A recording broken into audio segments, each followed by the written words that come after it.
Na kitu kimenishangaza ni kwamba anainua madhabahu ya sifa katika hii nyumba. Waimbaji ambao wanakuja kwa hii nyumba ni waimbaji wale international. And this ministry is not just ordinary ministry. Wale wanafikiria kwamba hii huduma ni ya kuisha, hii huduma haishi. Wale wanafikiria kwamba hatuendi mahali. Wacha niwaambie saa hizi ya kwamba itawashangaza.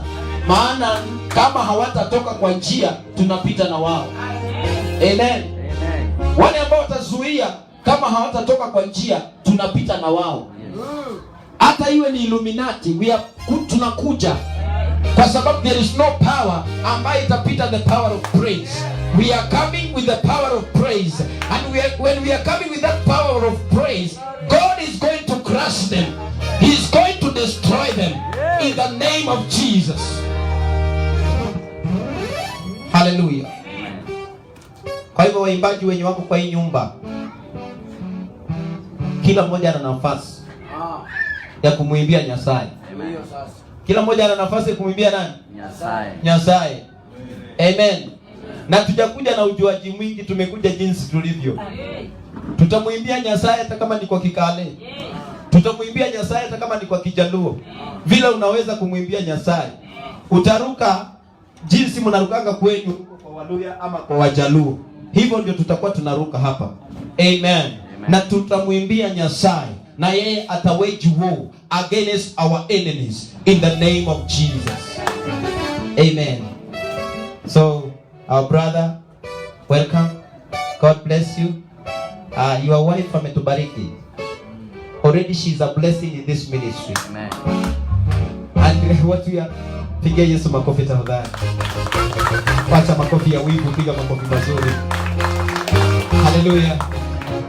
Hallelujah. Kwa sababu ulimruhusu akuje, you are a blessing too. Amen. And kwa sababu umekuja, now kuna kazi ni mingi, watenda kazi ni wachache. And we are going to work. Tunaenda kufanya kazi. Hatuendi kufunga break. Hatutaogopa kufanya mikutano za crusade. Tunaenda kuzifanya paka kwa village. Nasikia tuende huko Chemlengu, huko chini. Kwenye watu wapendi kuenda. Tuende huko Chemlengu, huko ndani. Tuende huko Mosombecho. Kwenye watakangi kuenda huko ndio tutaenda. Bwana Yesu asifiwe. Tutaingia town hata mahali penye watu wasimamangi, tutasimama. Mwambie mtupatie tu nafasi kidogo kwa kuweka speaker. Alafu kanafasi ka kusimama kwa pavement kidogo hivi na tuhubiri injili. Bwana Yesu asifiwe. Hata wamama hapa watahubiri gospel. Bwana Yesu asifiwe. Wamama watahubiri gospel, wadada watahubiri gospel, vijana watahubiri gospel. Hallelujah. Wakati pazia ilipasuka, kila mtu alipata nafasi. Yes, si kila mtu alipata nafasi. Hakuna mwenye atakuzuia. Hata wale wamama ambao wanasema miaka yao imeenda, watahubiri gospel. Siku moja tutakwambia wewe ndio unasimama hapo unatupatia gospel, na tutakaa chini tukusikilize, kwa sababu Mungu anaweza ongea hata kupitia wewe katika jina la Yesu. Kwa hivyo hatuweki mipaka. Mipaka ile tunaweka ni ya dhambi peke yake. Dhambi tu ndio tunaweka mipaka. Na adui wetu ule mwingine tukimtaja atajisikia kwamba kwa maana sana, si wa maana. Bwana Yesu asifiwe. Amen. Tunaenda kuinua bendera ya Kristo, and we are going to shake kila milango ya kuzimu katika jina la Yesu. Amen. So God bless you, na Mungu atende mema kwa sababu ya hiyo. Tunaenda mkutano wa nje, na naamini ya kwamba Mungu anaenda kutenda mambo makubwa pale nje kwa ajili ya utukufu wa jina lake. Praise be to God. Sitaki kupoteza wakati. Ninashukuru sana, niko na wageni ambao wametubariki. Tumekuwa tukiwaombea na tumekuwa na wao hapa kuanzia wiki nzima. Kuanzia Jumatano mpaka leo tuko pamoja. Crusade tumebarikiwa sana. Na ningeomba baada ya hii tuende sote kwa crusade. Praise be to God. Amen. Tupatikane pale. Tuinulie Yesu matawi. Hallelujah. Kama utaweza kubeba matawi, beba matawi. Tunaenda kupeperusha pale kwa Yesu. Amen. We are going to praise God. Haijalishi tuko wapi. Amen. Amen. Wandugu zetu ambao mko katika hii nyumba, Yesu wako hapa. Na wewe Nyasaye tutamtukuza. Amen. Ule ndugu yetu mwenye alikuwa anasema aliokoka akarudi nyuma, amesikia amefinyiliwa. Nasikia tu saa hii tufanye kitu. Amen. Saa hii tufanye tu kitu. Amaje brother? Tufanye kitu. Hey, we need to do something. Please come. Kuja. Tunataka tukutoe nyuma, tukupeleke mbele ya Yesu, na tukikisha kupeleka mbele ya Yesu, tunafungulisha madhabahu ya sifa. Amen. Amen. Hallelujah. Amen. Amesema ni mwimbaji. Na hivyo tunataka tufungulishe chenye kila kitu kinamfunga, kimwachilie katika jina la Yesu Kristo, na akaweze kuwa chombo cha kutumika. In Jesus name. Simama na unyoshe mikono yako kwa juu. In Jesus name. Simama tu na unyoshe mikono yako. Geuka uangalie pande hii, songa hatua mbele. Kanyaga hapa kwa yao madhabahu. Inua tu mikono yako mbele za Bwana katika jina la Yesu. Anza kuongea kitu juu ya huyu ndugu. Anza kuongea kitu. Anza kusema damu ya Yesu juu ya maisha yake. Katika jina la Yesu. Tunatangaza damu inayotakasa, damu inayoosha, damu ambayo inainua. Hiki ni chombo cha Mungu, lakini shetani hauna mamlaka, hauna uwezo juu ya chombo. Tunakataa kazi zako, tumekushika mateka katika jina la Yesu. Tunaangusha kazi zako, tunaangusha misingi yako, tunaangusha kazi zako katika jina la Yesu. Na tumeamua siku ya leo ya kwamba huyu tunamrudisha.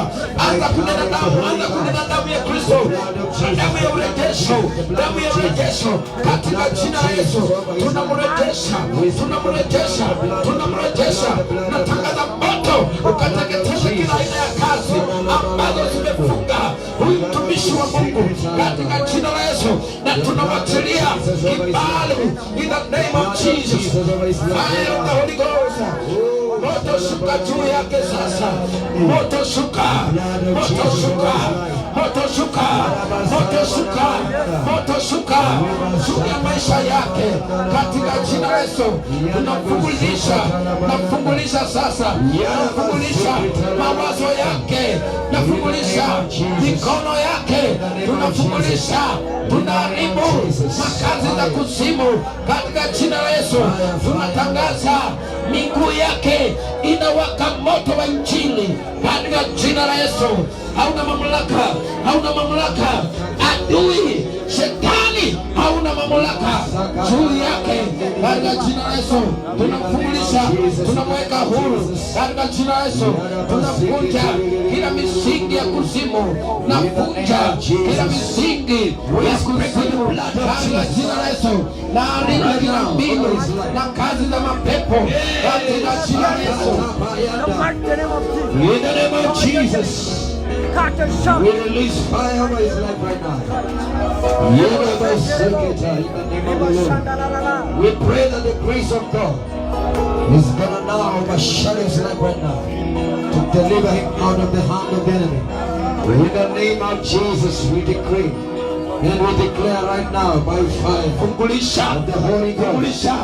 Tangaza nguvu za giza zina mamlaka. Yes, karibu sasa katika jina la Yesu.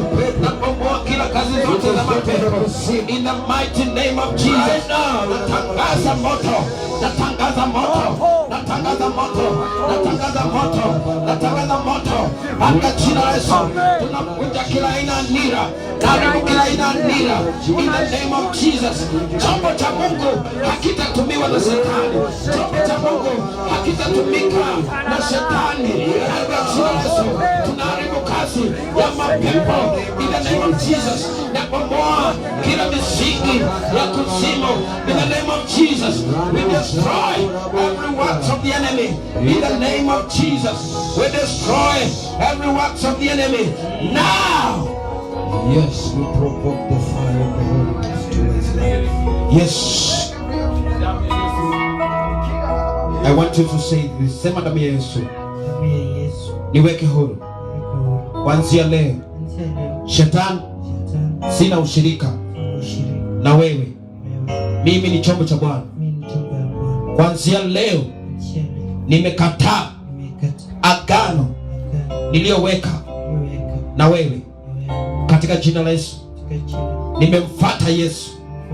Kuanzia leo kuendelea, damu ya Yesu niweke huru. Kuanzia leo naenda kwa Bwana. Shetani kwa heri. Oh, inua mikono yako. Baba, nakushukuru kwa nafsi hii. Tunarejesha chombo cha Bwana kwa kazi ya Bwana. Tunarejesha chombo cha Bwana kwa kazi ya Bwana.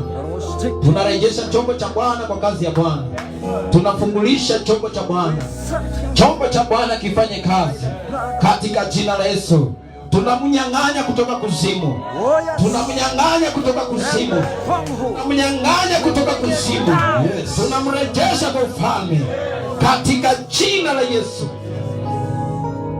Thank you, Jesus. You are free.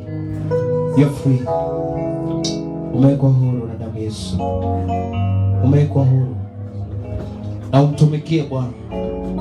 Umtumikie Bwana katika jina la Yesu Kristo. Vipawa vyako vitaanza kufanya kazi. Vipawa vyako vitaanza kufanya kazi katika jina la Yesu. Thank you, Jesus. Thank you, Holy Spirit of God. Oh, we surround you with the fire of the Holy Ghost. We surround you with the fire of the Holy Ghost. We surround your life with the fire of the Holy Ghost. Oh, hawatakuja kwako tena katika jina la Yesu. Hawana mamlaka ya kukurudisha nyuma katika jina la Yesu. Pigia Bwana Yesu makofi.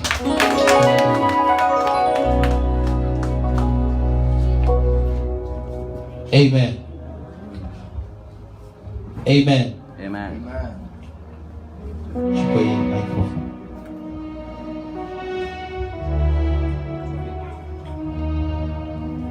Bwana asifiwe. Amen. Bwana asifiwe. Nashukuru. Nasikia uwepo wa Bwana imeniingia. Ninapoona nimekuwa na furaha. Katika ushuhuda wangu ni mengi nimeyaona. Msione ninapoombewa nimetafuta mlango wa Bwana, lakini shetani alikuwa amesimama mbele yangu, lakini kwa sasa nasikia uhuru wa Bwana. Nasikia uhuru wa Bwana.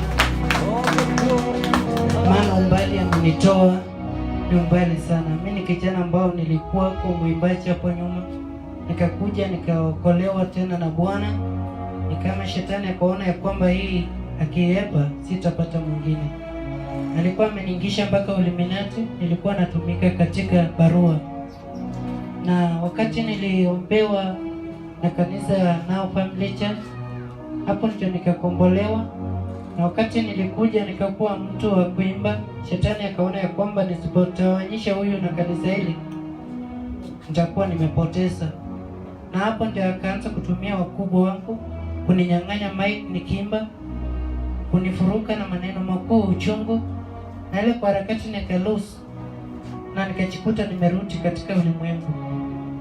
Na kwa sasa nasikia uhuru wa Bwana.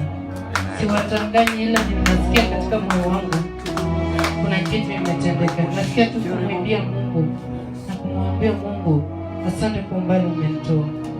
Hilo tu ndio kwa moyo wangu. Amen. Yes, go for it. Amen.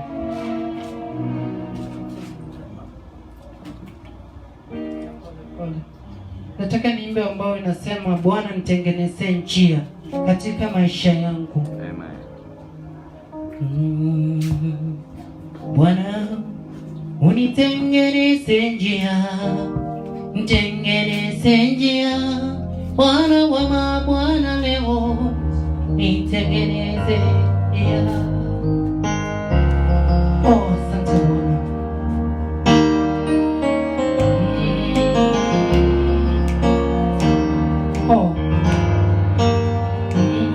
Nilitamani nifike mbinguni nikae na wewe Bwana siku zote za maisha yangu. Nitengeneze njia ya ukweli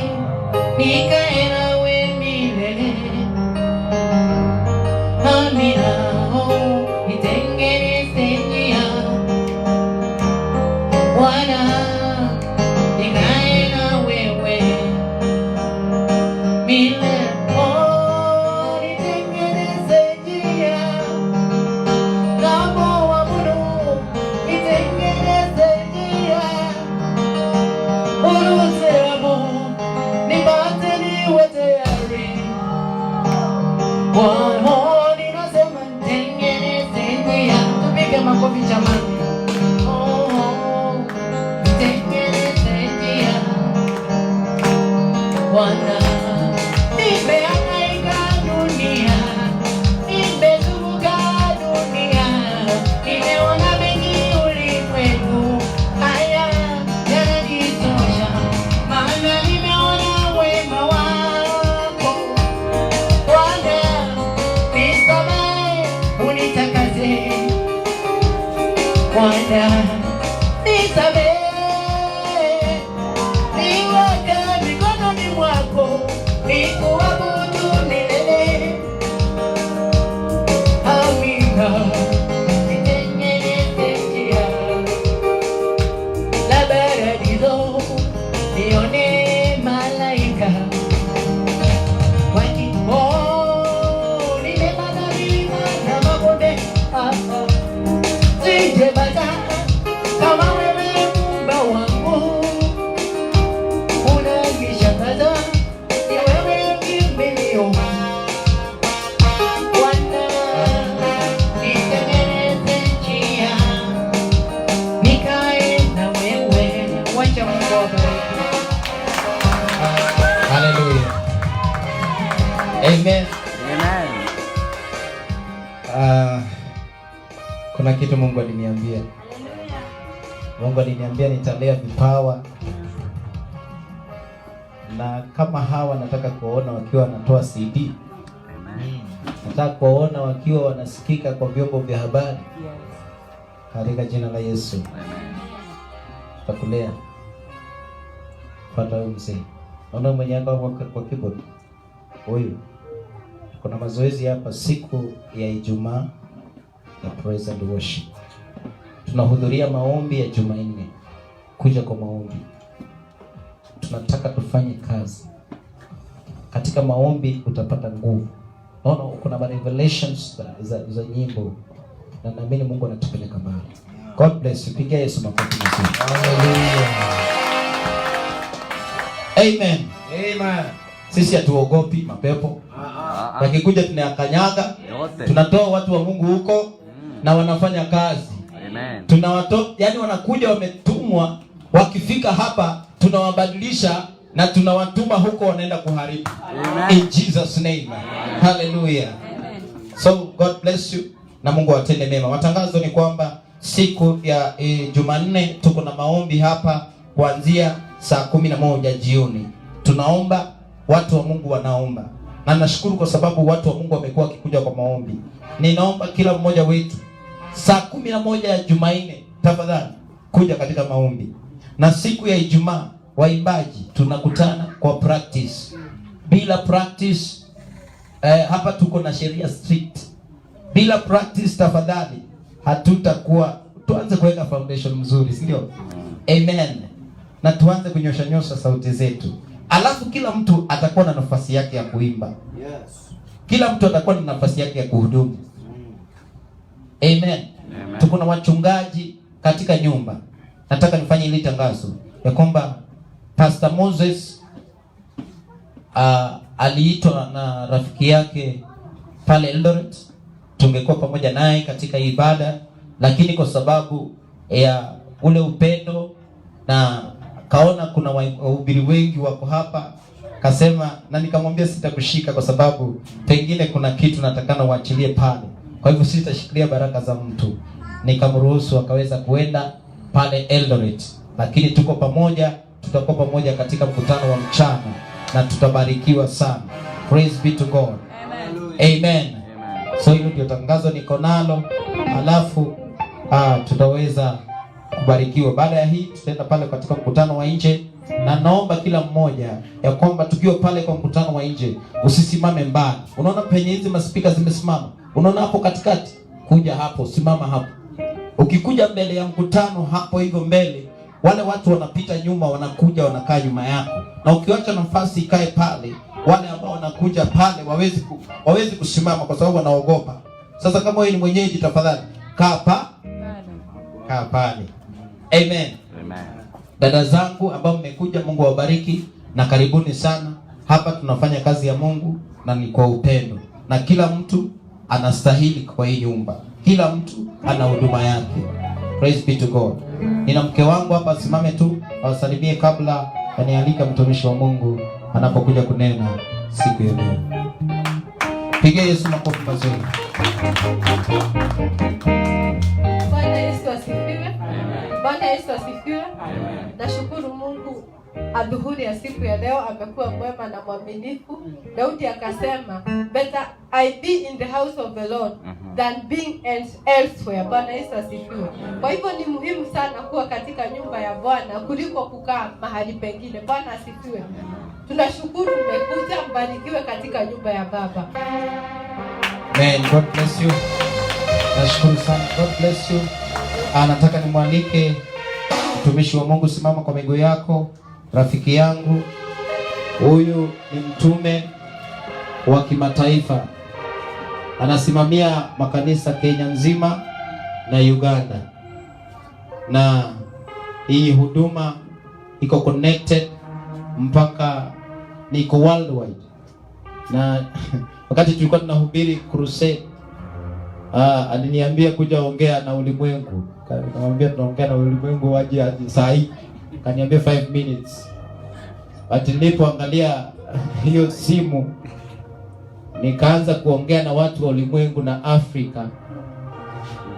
Nikangojea dakika chache, nikaona watu ambao wana react worldwide kutoka USA wanatuombea. Mimi niliwauliza tu watuombee kwa sababu ya mkutano tuko nao. Nikaona watu kumbe wanatuwatch worldwide.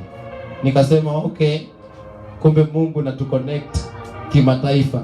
Tumetoka sasa katika anointing ya Kapsabet na tuna connectiwa kimataifa. This is the anointing of international anointing, and I'm welcoming my friend Reverend John. Aja tubariki. Pigia Bwana Yesu makofi.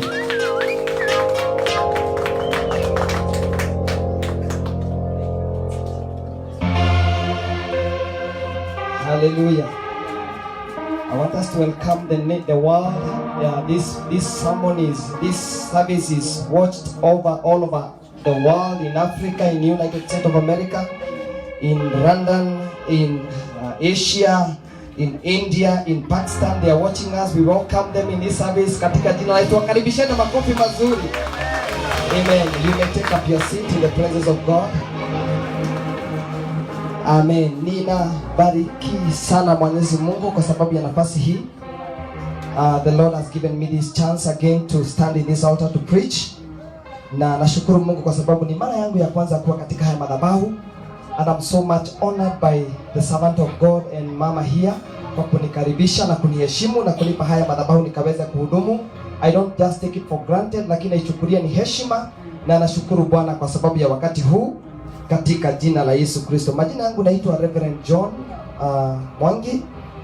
Nimeoa, nina mke mmoja na nina vijana wawili, na nashukuru Bwana kwa sababu ya kipawa cha watoto wa vijana. Mkubwa ako na miaka 9 anaitwa Praise, na mdogo kabisa ako na miaka 4 anaitwa Prosper. And I really love God for my family.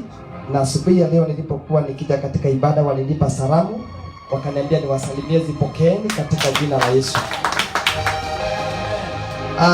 Pastor Emmanuel is an old friend of mine. Tumejuana naye kwa miaka mingi, zaidi ya miaka 15 hivi.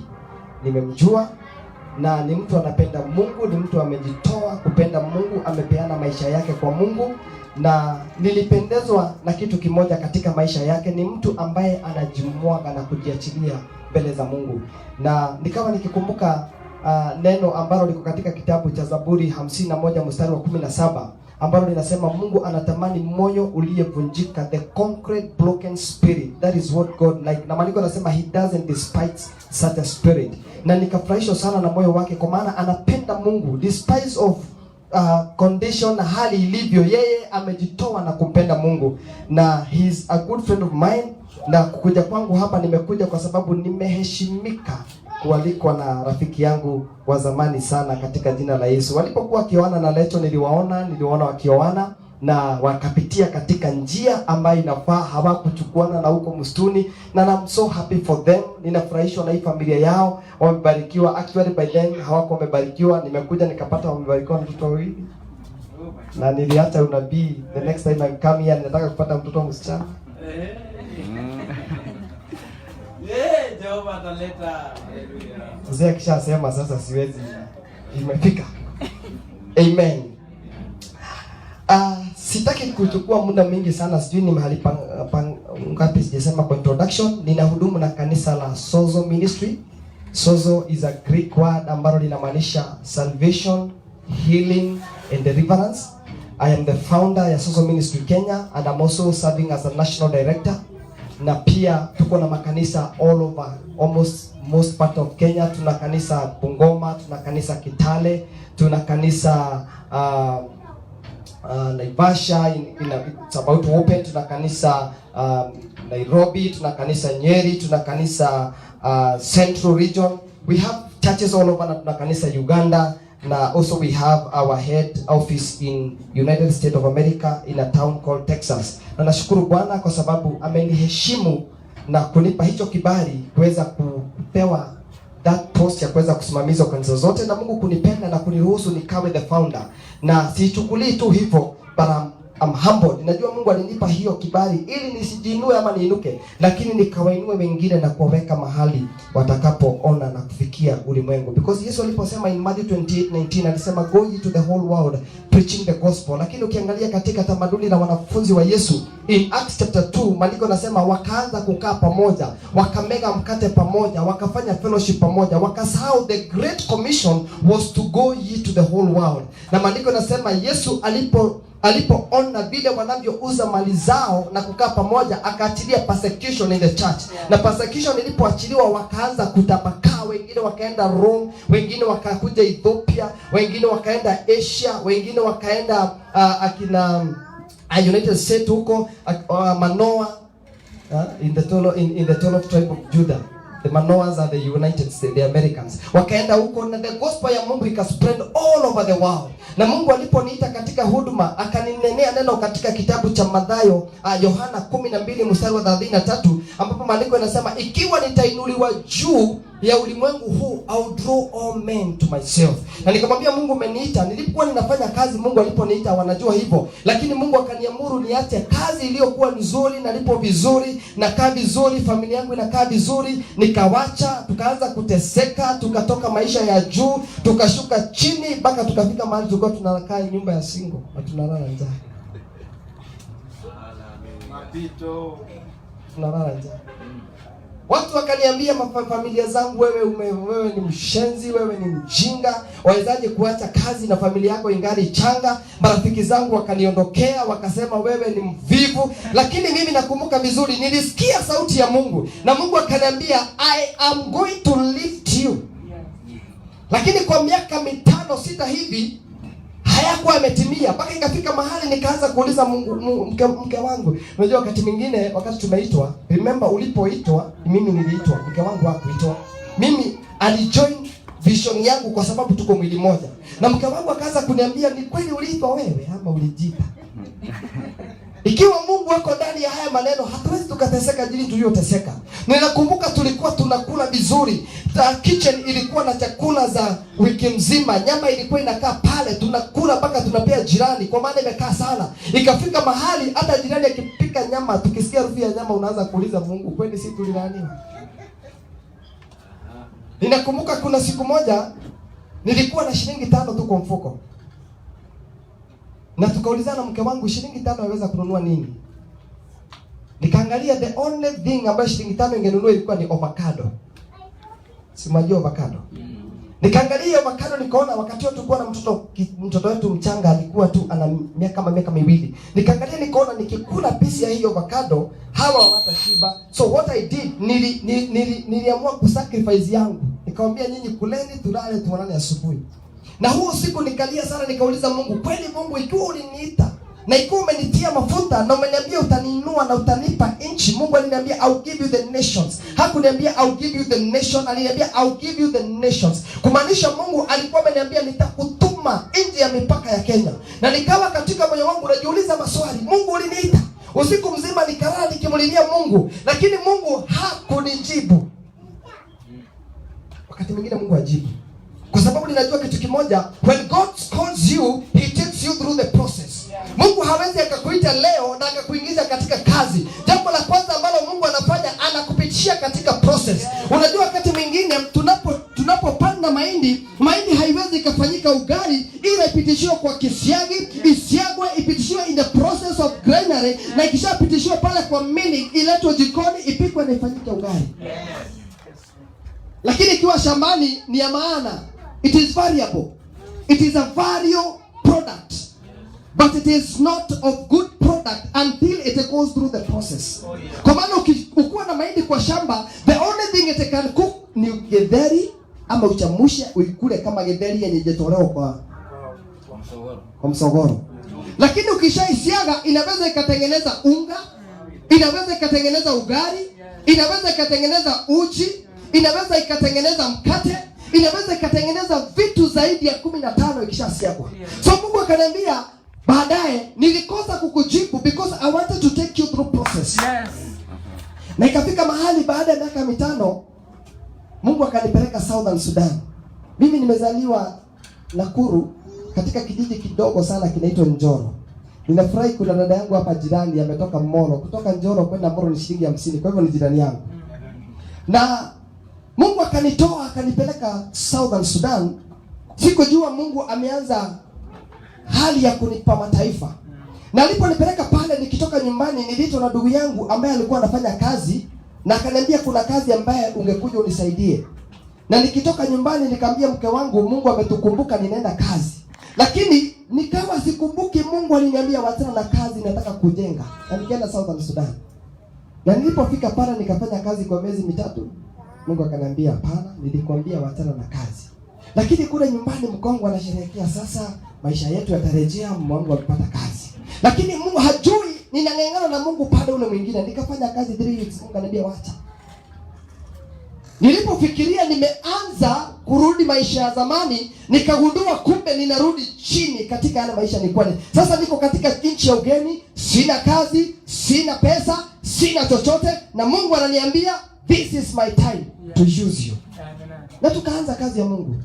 Nikateseka. Nakumbuka tulikuwa tunaenda kuomba asubuhi saa 9. Upande huu kuna rebels. Wakati huo mnasikia Southern Sudan 2015 watu wanauawa. Kuna watu wanauawa pande hii, na sisi tuko upande huu mwingine tunaomba. Na kwa sababu tulikuwa na kanisa ndogo kama hili limejengwa katikati ya msituni, mahali tulikuwa tumepewa chamba, hatuwezi ombea pale kwa sababu rebels wanaweza wakakuja na watuangamize. So tulikuwa tunaenda pale, tunashikana mikono, tunaambia kila mtu aingie kona yake aombe. Na nakumbuka siku moja tukiomba asubuhi with one of the pastor ambaye nilimwacha kule Southern Sudan. Nikiwa nimelala nikiomba nikililia Mungu saa 9 asubuhi, nikasikia nyoka inakuja ikapita juu yangu, na ni nyoka ile poisonous, ile python yenye mlikuwa mnaongea kuhusu asubuhi. Nikakumbuka kitu moja, nikiwa nikijitingiza hii nyoka inaweza kaniuma, na mahali tulikuwa ni mbali sana na hospitali, na nyoka za kule ni poison. Na pia sitaki kupiga kelele kwa sababu rebels wako huko, wakisikia watatuua.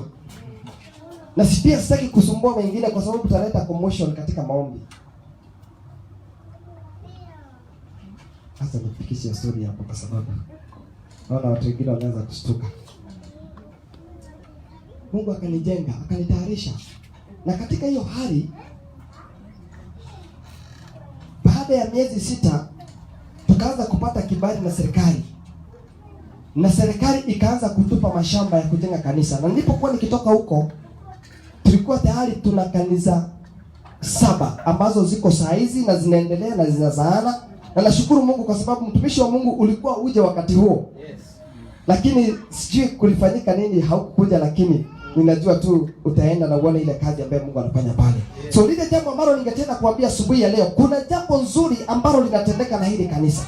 Nilipokuwa ninakuja na nikawa nikiuliza Mungu ni kitu gani ambalo litanena Kapsabet. Kwa maana wakati mwingine unapotumwa na Mungu mahali ama Mungu anapokualika, hata ijapokuwa nimealikwa na ndugu yangu katika ulimwengu wa rohoni, ninajua sio kualikwa, lakini Mungu amenituma. Kwa maana ninapokuja kunena, ninanena mahusia ya Mungu, sineni maneno yangu, ninanena yale mambo Mungu aliyepanda ndani yangu na akaniamuru nikanene. Na kila wakati ninapojaribu kunena yale mambo ya kupendeza, wakati mwingine Mungu anaiondoa. Nimewahi panga ujumbe naenda katika madhabahu, ninaipanga, ninaiombea, ninairudia, ninahubiria, mke wangu ananiambia hiyo ni perfect. Lakini nikifika kwa madhabahu Mungu ananiambia hiyo ni yako, sasa nataka unenee watu wangu yangu. Na nikaba nikiuliza Mungu ni kitu gani ambacho nitakacho kinena nitakapofika hapa. Na unajua wakati mwingine uko na rafiki ambaye umempenda kwa muda mrefu kama my friend, unataka kunena message ambayo itaguza moyo wake na itaguza kanisa lake. Lakini Mungu akaniambia hapana. Ninataka unene kile ninachotaka ukaninena siku ya leo. Na ujumbe ambao Mungu alinipa nilikuwa ninautafakari usiku wa leo. Mungu akaniambia ninene ujumbe ambao unasema it is finished. Imeisha. Na ninakumbuka nikama nikinena haya mambo nikiwa kwa crusade, Mungu akawa akiniambia sitaki ukatende yale mambo ambayo yawezekana kwa binadamu, lakini nimekutuma ukatimize yale mambo ambayo haiwezekani. Yes.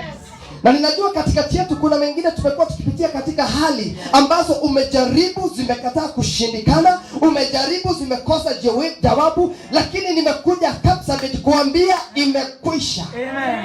Oh, hallelujah. It is finished. Maandiko nasema hivi katika kitabu cha Yohana 19 mstari wa 29 wa 28-29. Maandiko nasema hivi, Jesus knew that everything was finished and fulfilled the scripture. He said, I am thirsty. Verses 29. A jar of the source of wine was sitting there, and so he soaked a sponge in it and put on the hyssop branch and held it up into the ribs. When Jesus had tasted it, he said, it is finished. Then he bowed down his head and gave up his spirit. Kuna mambo kadhaa ambayo ningependa kuyaguza, ama matukio kadhaa yaliyotendeka wakati Yesu alipokuwa pale msalabani. Maana kwa miaka 3.5 Yesu akiwa katika ulimwengu huu, Yesu hakukuja kutimiza makusudio yake. Hakuja kutimiza makusudio ya binadamu, lakini alikuja kutimiza makusudio ya babake aliyemtuma. Ndio maana unaona Yesu alipokuwa kiomba akasema, Baba yetu uliye mbinguni, mapenzi yako yatimie kama ilivyo mbinguni. Na alipokuwa pale Gethsemane akamwambia Yesu, ikiwa yawezekana Baba niondolee hichi kikombe, lakini akasema wacha mapenzi yako yatimie. Amen. Kwa maana yale mambo ambayo Yesu alikuja kutimiza yalikuwa ni makusudio ya babake. Na katika zile siku za Israeli, ili nikaweza kuleta katika ujumbe wa siku ya leo, kuhani alipokuwa anamtoa kondoo ama kumtoa kondoo kama dhabihu, kuna neno lilipokuwa likitumika, neno la Greek ambalo linamaanisha, ambalo linasema tetelestai. Tetelestai ni neno la Kiyunani, it is a Greek word ambalo lilikuwa linamaanisha it is finished. Na kila wakati kuhani alipokuwa anatoa kondoo ama anamchinja kondoo, maandiko yanasema alikuwa pale anamchukua kondoo, anamwangalia, kwa maana ilikuwa ni hii, inamaanisha hii nyumba ni ndogo. Ukisikia speakers zikisumbua inamaanisha hii nyumba ni ndogo. Haleluya. Nataka ziwe zimewekwa huko juu, hata ukienda karibu nazo haziziki kwa sababu nyumba ni kubwa. Kuhani alikuwa anaenda anamchukua kondoo, anamwangalia kama alikuwa qualified, kama pengine jicho chake moja ni mbaya, ama pengine ana rangi, kwa maana alikuwa anatolewa ikiwa ni white, anakuwa ni white. Na kuhani alipokuwa anamwangalia ule kondoo na anaona kuwa ako perfect, jambo ambalo alikuwa analisema la Kigiriki, alikuwa anasema tetelestai, kumaanisha ako sawa. Na Yesu alipokuwa pale msalabani, maandiko yanasema Yesu alipotolewa kama dhabihu, maana Yesu alifanyika dhabihu yetu. Maana sisi tulikuwa wenye dhambi na Yesu hakuwa mwenye dhambi. Kwa hivyo ilibidi Yesu atolewe, achukue dhambi zetu, achukue laana zetu, achukue makosa yetu, achukue magonjwa yetu, achukue yale mambo yaliyokuwa kitufunga, na akaenda naye pale msalabani. Na Mungu alipokuwa mbinguni akimwangalia Mungu, akaona Mungu alikuwa amekamilika. ilikuwa imekamilika.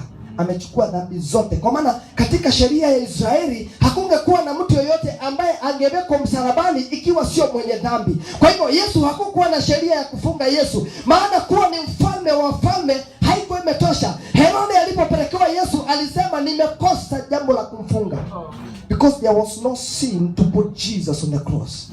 But the Bible says that Jesus became a sinner. He became a blameless, not because he was a sinner, but he took away all our sin so that we may walk before God blameless. Tulifanyika kutembea mbele za Mungu pasipokuwa na mawaa. Kwa maana isipokuwa dhabihu ya Yesu haingetolewa, hatungekubalika. Na siku ya jana nikawa nikisema kitambaa cha hekalu kilipo katika mara mbili haikumaanisha kuwa kanisa na sisi tumeruhusiwa kuingia. Kile kitu ambacho kilifanyika ni Mungu mwenyewe alitoka into the holy of holies na akaingia ndani yetu. Ndio maana Paulo anasema ya kuwa sisi ni hekalu ya Mungu, kwa maana Mungu haishi tena katika hekalu na anaishi ndani yako. Hallelujah. Maana watu wanasema tumeruhusiwa tuingie. Kama tumeruhusiwa tuingie, basi wachawi wataingia, warogi wataingia, wezi wataingia, makahaba wataingia. Hapana, Mungu hakutuambia tuingie, lakini yeye mwenyewe alitoka na akaingia ndani yetu. Na ukisoma katika ile historia the Bible story inasema Yesu alipokufa msalabani, wale makuhani walijaribu kushona kile kitambaa ili kuficha lile sanduku la agano lililokuwa ndani, maana lilimaanisha uwepo wa Mungu. Na walipokuwa wakinotice wale watu wako nje wanajua haliko, walikuwa wanaficha ile siri, lakini iliendelea kukatika. Wakishona inakatika kutoka juu, wakimalizia chini inararuka tena. Wakaona hii ni upuzi, wakaacha. Kwa maana Mungu he's not confined in a certain place. He lives in you. Amen. Ndio maana maandiko yanasema sisi ni mfano wa Mungu. Maana Mungu hafanani na vile tulivyo. Ikiwa Mungu anafanana na sura yako, Mungu basi ako na sura tofauti. Lakini Mungu ni sura ya utakatifu inayoishi ndani yetu. Because when the holiness of God comes in us, we take the image of God. We don't look like people of the world, but we look like God.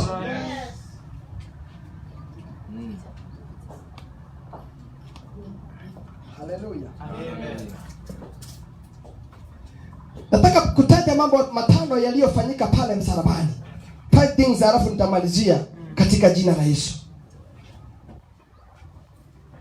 Mambo matano Yesu aliyokuwa kimaanisha aliposema it is finished. When he says tetelestai. Kuna mambo matano ambayo alikuwa kimaanisha. Jambo la kwanza, Yesu kusema imekwisha, when Jesus said it is finished, he was fulfilling the role of the prophecy.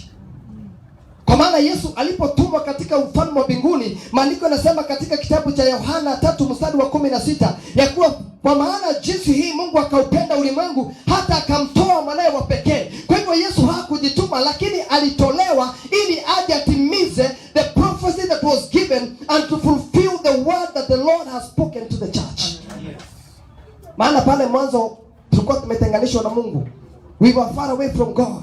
Tulikuwa hatukubariki kusimama mbele za Mungu. Tulikuwa hatukubariki hata kutoa dhabihu. Tulikuwa tunanuka. Ukisoma katika kitabu cha Romans chapter 5 verse 8 inasema tulikuwa tumekufa katika dhambi. Tulikuwa tunanuka, lakini kwa sababu Mungu alitupenda sana, akamtoa mwanae wa pekee hata katika hiyo kifo cha mauti. In Ephesians chapter 2 verses 1 up to 5, tulikuwa tumekufa katika dhambi, lakini Yesu akatuchukua akatuokoa. Na maandiko yanasema pale mstari wa 6 that we are sitting in the highest place together with him. Kumaanisha tulipookoka tunaishi katika ulimwengu huu katika mwili, lakini nafsi zetu zimekaa na Mungu katika mkono wa kulia wa Mungu. Oh yes. Luke chapter 24 verses 44 inasema hivi. And then he said, when I was with you before, I told you that everything written about me by the Moses, the prophet, and the Psalms must come to pass. Wasikia kuwa Yesu anasema yale mambo yaliyoandikwa na Musa na manabii na yaliyoandikwa na Zaburi yatakuja kutimiza. Kumaanisha Yesu alikuja kutimiza. He came to fulfill the prophecy. He came to fulfill the role. Maana Musa aliandika kuhusu kuja kwa Yesu. Ndio naona pale watoto wana wa Israeli wakiwa pale jangwani, maandiko yanasema walipoumwa na nyoka ya shaba, Biblia inasema kuwa Mungu akamwambia Musa atengeneze nyoka nyoka nyingine ya shaba aiweke pale juu ya mti, ili yeyote atakayeumwa na ile nyoka akaiangalie. That was the image of Jesus. Maana Yesu anasema ikiwa nitainuliwa juu ya ulimwengu huu, yeyote atakayeniangalia atapona. Because Jesus was to be lifted up on the cross, so that everyone who is sick, everyone who is in bondage, everyone who is in curse, everyone who is in all manner of sin, he will be saved by looking at Jesus at the cross. Kwa hivyo Yesu alikuwa na fulfill the prophecy ambayo ilikuwa imetajwa pale mwanzo na mtumishi wake Musa. Jambo la pili,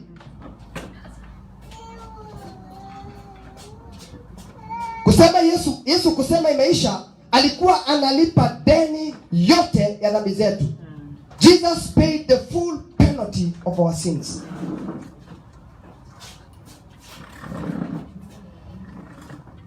Tulitoa kondoo tukapatia kuhani, maana katika Israeli walikuwa wanatoa kondoo mara moja kwa mwaka. Mwezi wa 9 kila mwaka walikuwa wanatoa kondoo ya ondoleo ya dhambi, na mwezi wa 6 walikuwa wanatoa dhabihu nyingine ilikuwa ikiitwa peace offering. Lakini mwezi wa 9 wa mwaka walikuwa wanatoa kondoo ambayo ilikuwa inapewa kuhani, na unaenda mbele ya kuhani unamwambia nimeua, nimetenda dhambi, nimekuwa msherati, nimefanya hivi, unakiri dhambi mbele za kuhani, ili atakapoingia to the holy of holies akakutolea dhabihu. Lakini hiyo dhabihu maandiko yanasema haikuwa ya kudumu, ilikuwa inaenda tu mara moja kwa mwaka.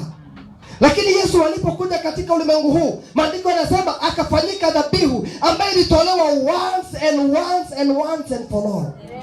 Dhabihu ambayo ilitolewa ikaondoa dhabihu zingine zote, ikaondoa dhambi zingine zote, ikaondoa laana zote, ikaondoa mauti yote. Maana maandiko yanasema damu ya Yesu inanena mambo makubwa kuliko damu ya Abeli. Oh yes, hallelujah. Maana zile siku za zamani kutoa dhabihu kila mwaka ilikuwa inamaanisha ni kama vile mama anavyochukua kifagio, anafagia uchafu, akijua mgeni anakuja, anatoa uchafu anaiweka chini ya meza. Mgeni akiingia ataona nyumba ni safi. Lakini ukiinua ile meza kuna uchafu. Hivyo ndivyo dhabihu ya kondoo ya kila mwaka ilikuwa inakaa. Maana haikuwa inaondoa dhambi, ilikuwa inaficha dhambi kwa kiwango cha mwaka moja.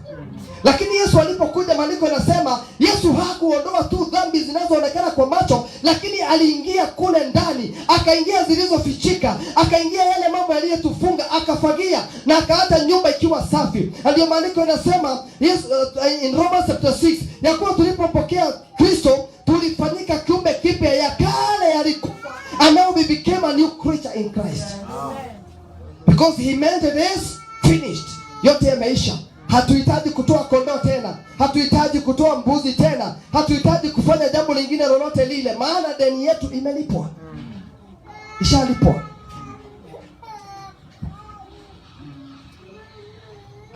Jambo la tatu ambalo litendeka pale katika msalabani, he completed the work of redemption.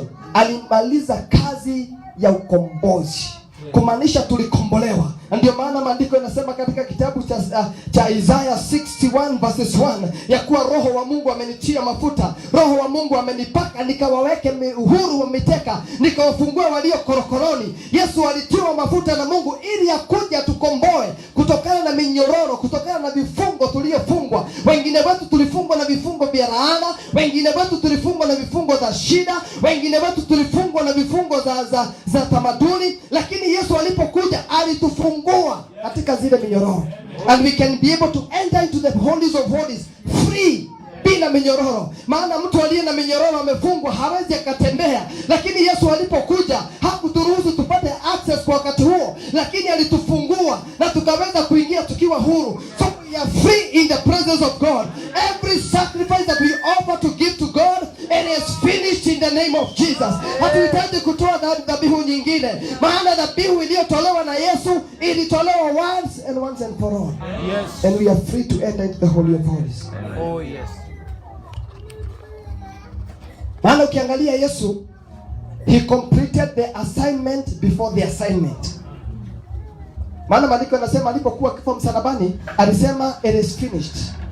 Lakini kusema it is finished, Yesu hakuwa ameenda kuzimu. Maana maandiko yanasema kwa siku 3 Yesu hakulala, alienda kuzimu na akachukua ufunguo. He went to the hell and he crushed the head of the serpent. Ukisoma in Genesis chapter 3, maandiko yanasema ya kuwa Mungu atatutia mafuta na tutaweza kukanyaga kichwa cha shetani. Na Yesu alipoenda into hell, hakuenda kulala, he went and he crushed the head of the serpent. Na leo hii ukimwangalia picha ya shetani kichwa chake ni kimebondeka, kilikanyagwa. Hivyo ndivyo maandiko yanasema, it was crushed. Kilibondeka.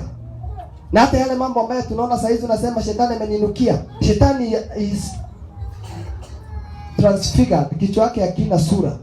Ile kitu unaona inatendeka tu ni mkia. Unajua kichwa kimondeka, kile kitu kinabaki tu ni mkia na cheza.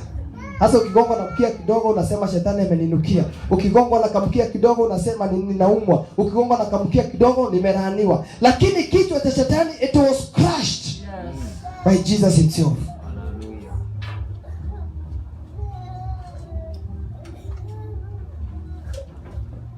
Amen. Na watu nimekuja kuambia hili jambo katika Kapsabet. Ya kuwa yale mambo yaliyokuwa yanakushinda.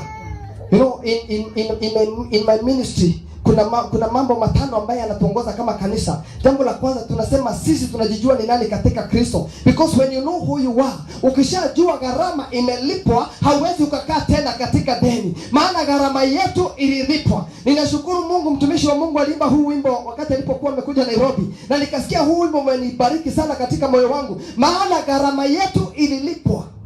Ni kama vile unaweza ukachekia mtu cheki ya $1,000,000 na ukampa check. Na baada ya siku 3 ukimwangalia yule mtu unaona anaishi katika maisha ya umaskini. Utajua huyu mtu ule check ulimpea imsaidii. Utaenda uichukue. If I give you a check of $1,000,000 and I realize after 1 week bado unakaa ile maisha ya zamani, I'll take it. Na Wakristo wengi tumekaa kama watu walio katika deni. Na deni yetu ililipwa na Kristo. Sisi ni watoto wa Mungu. Maandiko yanasema we are royal priesthood. We are chosen generation. We are higher together with Christ. Sisi ni warithi na pamoja na Kristo. Kwa hivyo hatustahili kukaa katika deni. Hatustahili kukaa katika mateso. Maana deni yetu imelipwa. It is finished. Maandiko yanasema hivi katika kitabu cha Isaiah 53 verses 5, ya kuwa kupitia mijeredi ya Yesu tumepona. Hata ijapokuwa ninaumwa na mgongo, ijapokuwa kichwa kinaniuma, katika imani ninajua nimepona, kwa maana gharama ya ugonjwa wangu umelipwa na Yesu. Inasema hivi katika Psalms 103 verses 1 and 3, yeah, bless the Lord of my soul and all that is within me, because he has forgiven me of my sins and he has healed me all my diseases. Oh, yes. Hallelujah. Deni imelipwa. It is finished. Yesu alipotoka pale msalabani akaenda kuzimu, maandiko yanasema kwa siku 3 hakwenda kunegotiate na shetani, hakwenda kumuuliza tafadhali. Maandiko yanasema alicrush kichwa chake na akachukua funguo, na aliporudi akakuja na mamlaka, akasema I give you the keys from heaven and earth. Everything that you open in heaven and in earth you shall open it, because I give you the key, I give you the authority, I give you the power, I give you the mandate to do everything in my name. Hallelujah. Oh yes. Imeisha. Imekwisha. Hatustahili kukaa tena katika kuteseka. Laana hazina mamlaka katika maisha yetu. Shida hazina mamlaka. Mchungaji, nimekuwa nikiambia kanisa, ulisikia? Mwaka huu nimeapa katika moyo wangu na maisha yangu ya kuwa I am going to kick poverty out of church. Oh yes. Kwa maana umaskini ni pepo. Unajua hivyo? Umaskini ni pepo. Mungu alipoumba binadamu in Genesis chapter 1 verses 27. Maandiko yanasema God created man and woman. And man and woman God created. Na verses 28 maandiko yanasema and when God created them, he blessed them. Na jambo la kwanza ambalo Mungu alisema, aliwaambia be fruitful. Yes. Hilo ndilo jambo la kwanza. Mungu hakuambia be holy, be righteous, be powerful. Aliwaambia be fruitful. Be fruitful inamaanisha kufanikiwa, kutajirika, kuinuliwa. Na sisi ni watoto wa ufalme. Ikiwa maandiko yanasema in Haggai chapter 2 verses 7 ya kuwa silver and gold belong to him. Psalms inasema ya kuwa he owns 1,000 cattle in the hill. Mungu wetu ni tajiri na sisi ni watoto wa Mungu. First Peter inasema sisi ni warithi pamoja na Kristo. Pawezaje kuwa warithi pamoja na Kristo na tunakaa katika umaskini? We need to kick poverty out of the church. Na haya mambo haifanywi na watu waliyonyamaza, haifanywi na watu waliyedhangamizwa. Inatakikana watu waliyeinuliwa, watu waliyejijua ni nani, watu waliye na mamlaka, watu waliye na nguvu, na waseme enough is enough. Hallelujah. Because the devil knows one thing. Shetani anajua kitu kimoja, my brother. If he want to cripple the gospel, he releases the poverty in the church. Mchungaji ndio Mungu akikutuma uende ukahubiri. Hata sio mbali. Hii crusade inafanyika hapa ni pesa. Inatumika pesa. Na ili shetani akisha hiyo gospel inatumika, jambo la kwanza ananyima kanisa pesa. Na akinyima pesa anajua injili haiwezi kuendelea. Kwa hivyo shetani anatumia silaha ya umaskini kanisani ili kudangamiza gospel. Na tumejua siri na tumejua jambo moja, ya kuwa hatutakubali kama kanisa, hatutanyamaza tena. Ni lazima tutafukuza umaskini, ni lazima tutaupiga. Chochote kilicho katika mikono tutatumia ili tufukuze umaskini katika nyumba ya Mungu. Na tutakapobarikiwa kama kanisa, we know that we are going to reach the nation. Amen. In Jesus' name. We are going out. We are very rich. In Jesus' name.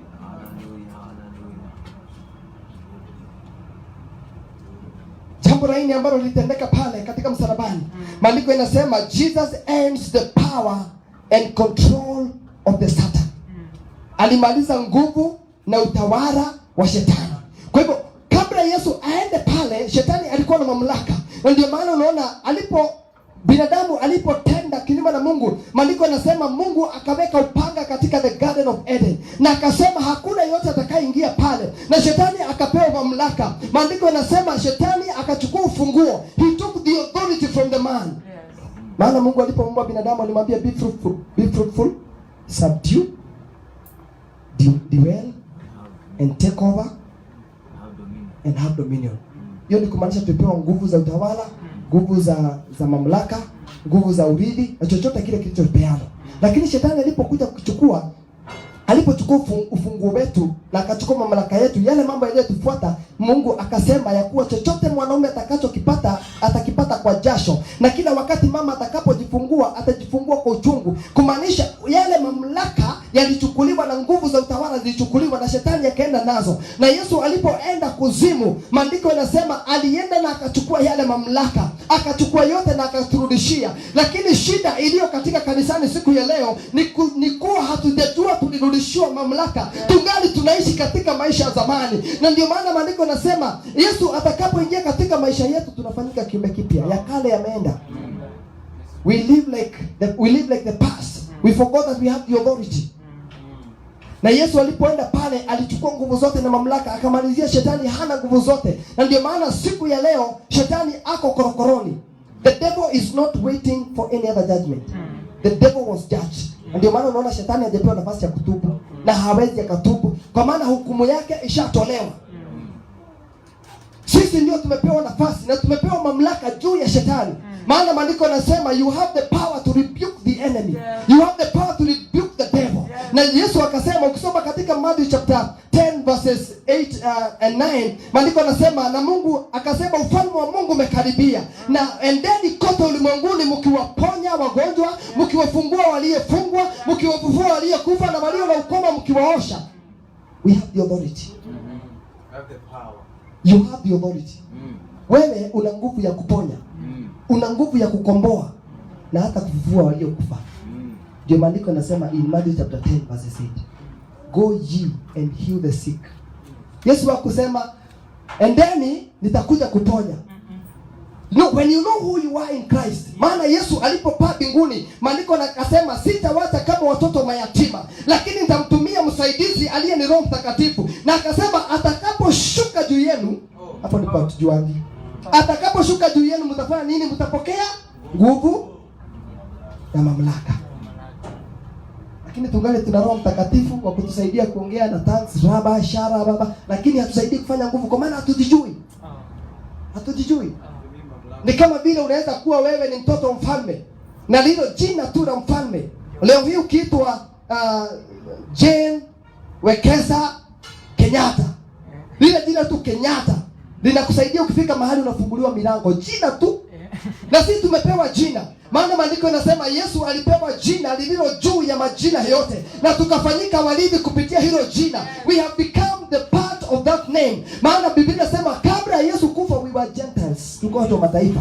Hatukubaliwa tuingie. Lakini tulifanyika kuwa warithi na tukaingizwa kwa Yesu. Tukafanyika wana wa Mungu. In Matthew chapter 1 in John chapter 1 verse 12 inasema wote waliompokea mwana walipewa nguvu ya kuwa wana kupitia jina. Tukafanyika wana wa Mungu. Lakini leo hii we have the name, we have the Holy Spirit, we have the authority, lakini tunatembea na kuhurumiwa. Shetani anakuja na kuweka kidole kwa macho, nasema shetani ameninukia. Amekuinukia wewe, una mamlaka juu yake. Maana kile kitu ambacho shetani anafanya, shetani is a dog ambaye ako kwa cage. Umaipitia mahali mbwa mwenye meko kwa cage. Unasikia wewe? Unastuka, hawezi akatoka, ako ndani ya cage. Shetani ashafungwa, ako kuzimu. Hawezi akakufikia. Lakini kile kitu anafanya, he intimidates you. Yes. Anakutisha, anakwambia I'll kill you. Na ndio maana unaona katika Biblia neno usiogope limenenwa mara 366. 366 times. Kumaanisha kila asubuhi unapoamka Mungu anakuambia usiogope. Joshua chapter 1 verses 8, maandiko yanasema wana wa Israeli when they sent spies pale mstari wa kwanza, walienda wakaangalia ule mji ambao walikuwa the promised land, na wakatuma wanaume wa kuspy, na waliporudi wakaambia Joshua kuna majitu. Wale wanaume wako kwa hatuwezi kuwashinda, hatuwezani nao. Lakini Joshua kainuka na ujasiri akasema we shall possess the land. Na mstari wa 8 Mungu anamtia nguvu, anamwambia do not fear. Encourage yourself, do not fear, do not be intimidated. Kwa maana shamba niliyokupa it is yours. The promise that God has given to us ilishindwa pale msalabani. Kila jambo yote yalishindwa pale msalabani, na Mungu akasema, Yesu akasema it is finished. Yote aliyetuahidi imewezekana. Lakini siku ya leo hatustahili kukaa tena kama watu walioogopa. Hatustahili kukaa tena kama watu walioshindwa. We need to rise up as a church. Tushikane mikono tuseme imekwisha. Jambo la mwisho ambalo Yesu alisema pale,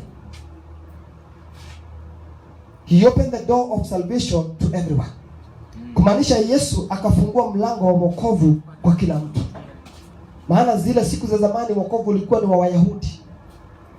Haukuwa wa Yunani na watu wa mataifa hawakuwa wamekubaliwa kuingia katika wokovu. Hatukiokoka sisi.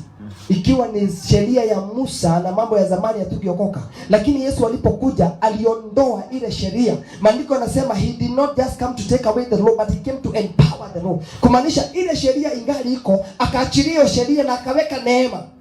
Ndio maana unaona neema, watu wanasema tunaishi katika siku za neema. Wanatenda dhambi, lakini neema is more serious than the law. Hata sheria. Sheria Musa ilikuwa ikisema ukilala na mwanamke umetenda dhambi na uawe. Lakini Grace inasema aje, hata kumwangalia na macho umtamani ushatenda dhambi. Hiyo ndio iko serious zaidi. Kumaanisha neema ya Mungu haikuja kuondoa sheria ya Musa, lakini ilikuja kuitia nguvu na ikawa iko zaidi. Maana hukumu ya Musa ilikuwa ni uawe. Na hiyo mambo ishe. Lakini ya Mungu akiwa mbinguni anakuandikia mahali. Ndio maana Yohana anasema na nikaliona vitabu na nikaona kitabu. Katika vitabu kulinakiliwa mambo mazuri waliyotenda, lakini kile kitabu aliyekosekana katika kile kitabu hakuingia. Maana tutakapofika katika ufalme wa Mungu hatutahukumiwa tu kwamba ulitenda dhambi, lakini makosa yako na shida zako na yale mambo uliyotenda yatasomwa mbele yako na mbele ya kila mtu. Yaani unafanya usiku peke yako. Aiona siku hiyo. Wale wanaenda kwa mganga wamejificha. Lakini hawayuko hapa hawa. Hawa wako huko nje. Utaona mbele za Mungu. Maandiko nasema kila kinywa na kila goti litapigwa mbele za Mungu.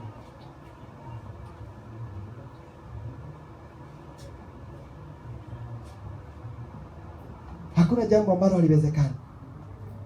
Na ni kama nikiambia kanisa, wakati tutakapojijua sisi ni nani, when we shall know who we are through our identity. Maana tulipewa jina lingine.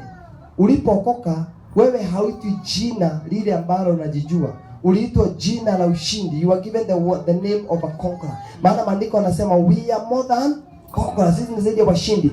tulipewa jina la washindi, na kila wakati tunaposimama na kwenda mbele za Mungu hatuendi kama watu waliolemewa. Jambo moja ninajua katika kanisa, magonjwa hayana nafasi, imeshindwa katika maisha yetu. Kuteseka kumefika mwisho. Hata kama walikulaani, hata kama walifanya mambo usiku, hata kama walishikana mikono na wakasema hatafanikiwa, jambo ambalo linakusaidia siku ya leo ni kujua wewe ni nani. Maandiko yanasema Yesu alipokufa aliondoa laana yote. So wanapojaribu kukulaani, Yesu alipoingia katika maisha yako, hadithi na mambo ya zamani yaliondolewa. Warumi 8 mstari wa kwanza inasema there is no condemnation to them that in Christ. Walio ndani ya Kristo hakuna na hukumu, iliondolewa. Hata ijapokuwa zamani maisha yako yalikuwa namna gani. Maana kuna kitu kimoja ambacho shetani anatumia, anahakikisha anakuhubiria na historia za zamani. Wewe ulikuwa unafanya hivi, hauwezi kufanikiwa. Anakukumbusha kwa maana anataka kukuonyesha ili ukakuwa disappointed. Lakini maandiko yanasema there is no condemnation to them that are in Christ. Ikiwa Yesu yuko ndani yako, haijalishi historia yako ilikuwa gani. Mimi nilikwambia yangu hutanipenda. Nilikuwa mtu mbaya sana, lakini Yesu alipoingia ndani yangu, nikaamua nitalewa na Roho Mtakatifu. Na ndio nikawa nikiambia mchungaji, mimi ni wazimu. Mimi sikwangi nomo. Maana nikiishi katika maisha nomo, ninaishi katika maisha ya ulimwengu. Nikiishi abnormal ile mnaangalia. Paulo akasema yale mambo ya kimungu yanakaa ni ujinga kwa wale wasiomjua, lakini walio ndani ya Yesu ni baraka na kubarikiwa. Ni nguvu za Mungu. Unapookoka wewe haukui mtu wa kawaida. Maandiko yanasema you are supernatural. Supernatural inamaanisha ni kitu ambacho hakieleweki. Watu wakikuangalia wanasema huyu simjuange anakaaje? Huyu mchungaji Mudavadi sio anakaanga aje? Vile anaimba sio anakaanga aje? Angalia vile ana dance sio ana dance aje? Wewe haueleweki because you are supernatural.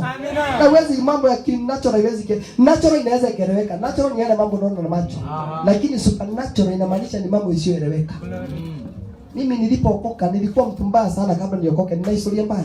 Lakini Yesu alipoingia ndani yangu akaniambia nimeondoa ile historia ya zamani, na nikamwambia Mungu nitakompensate maisha ya zamani, na ninataka uniongoze, nitakushughulikia siku zote za maisha yangu. Nitatoa mwili wangu, mawazo yangu, kila kitu nilicho nacho nikushughulikie. Lakini kile kitu ambacho kinatukosea kama Wakristo, tunataka kwenda mbele za Mungu na ustaarabu. Unakumbuka wakati Daudi alimwimbia Mungu, maandiko yanasema nguo zilimwagika. Mke wake akuwa pale juu akasema angalia huyu mjinga anaonyesha uchi wake kwa watu. Na maandiko yanasema Daudi alipokuja akamwambia vile, Daudi alimwambia wewe sijui ni nani aliyekuroga na familia zenu. Na maandiko yanasema utumbo wake ukafungika hakuzaa tena. Barikiwa. Karibu kijana msichana akuja. Amen. Kwa kijana anakuja. Je, mlitaka msichana shauri yenu? Mimi nimesema hiyo. Mungu. Tunapoingia katika mambo ya kiroho, tunatoka katika ulimwengu huu. Maana maandiko yanasema ikiwa tumeketi na Mungu pale mbinguni, hatufanyi kama watu wa ulimwengu huu. Paulo akasema even though we live in this world, we don't do like the people of the world because we are supernatural. Hata ijapokuwa tunaishi Kapsabet, lakini sisi sio watu wa Kapsabet. Hatufanyi mambo kama watu wa Kapsabet. Sisi ni watu tunafanya mambo kama watu wa mbinguni. That when we continue living with the standard of this world, we are going to miss the visitation of God. Maana wakati Mungu anapokuja kutafuta watu wake katika mambo ya kiungu, anakupata umeshikanishwa na mambo ya ulimwengu. Tunafika wakati vijana Disemba wanaenda tumdo, tunasahau, tunajiingiza katika mambo ya ulimwengu, tunakunywa busaa. Lakini ikifika Januari tunakuja tuombewe, kwa maana tulikuwa Disemba tuko katika ulimwengu, Januari tuko katika Mungu. Maandiko yakasema ya kuwa Mungu anadharau fugufugu. Na maandiko yanasema in Psalms 19 anatema katika mdomo wake. Ni kama vile unatema mate, ukitema mate chini huwezi ukairudia uweke tena. Maana hicho kitu ni kibaya. Hivyo ndivyo maandiko yanasema kwa wale watu wako huko. Lakini maandiko yanasema kwa maana sisi ni watu wa ufalme, tunahitaji kufanya kama vile ufalme wa Mungu ulivyo. Tunapoingia mahali tunafanyika mwanga. Tunapoingia mahali mambo yaliharibika tunatengeneza. Tunapoingia mahali palikosa ladha tunaweka ladha. Maana sisi ni chumvi wa ulimwengu. Tunapoingia mahali palipo na giza tunaleta mwangaza. Because we carry the light of God. We are the carriers of God. We are the anointing of God. We are the right arm of God. Maandiko yanasema Mungu anapotaka kutenda makubwa hati mwenyewe, lakini anatumia watumishi wake aliyewatia mafuta. Because the servants of God, they are the right arm of God. Oh, yes. Mungu akitaka kuinua kiwete hapa, hata toka mbinguni muone malaika akishuka, atatumia wewe umponye, ili Mungu aonyeshe nguvu zako kupitia kwake. Because when God anoints you, you become the arm of God. Hey, simameni kwa miguu yenu. Sunday service watu wahubiri yangu sana.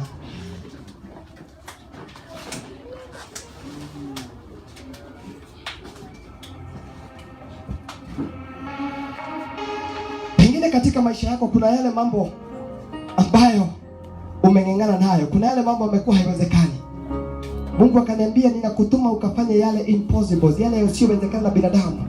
Yale ambayo umekataa, kwa maana dhabihu ilikuwa imekataa kwa zaidi ya miaka kama 1000 kabla ya kuja kwa Yesu. Maandiko yanasema kulikuwa na kifo kila wakati na mauti kila wakati, lakini Yesu alipokuja akaondoa dhabihu hizo zote na akatuambia sasa mnaweza kwenda mbele za Bwana. James chapter 4 verse 8, maandiko yanasema mkaribieni Mungu naye atawakaribia. Zile siku za zamani kumkaribia Mungu, maana tulikuwa tumejawa na dhambi, tulikuwa tumejawa na mauti, tulikuwa tunanuka, tulikuwa wachafu, tulikuwa tumevaa matambara. Lakini Yesu alipokuja, maandiko yanasema akatutia mavazi ya utakatifu, akatutia mavazi ya heshima, akatutia mavazi ya kukubalika. Tunapotembea mbele ya watu tunakaa kama wafalme, maana sisi ni wafalme katika ufalme wa Mungu.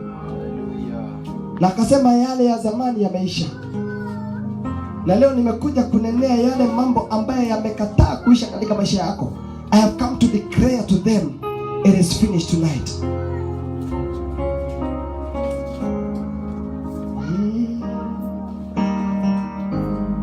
Pengine uko hapa asubuhi ya leo,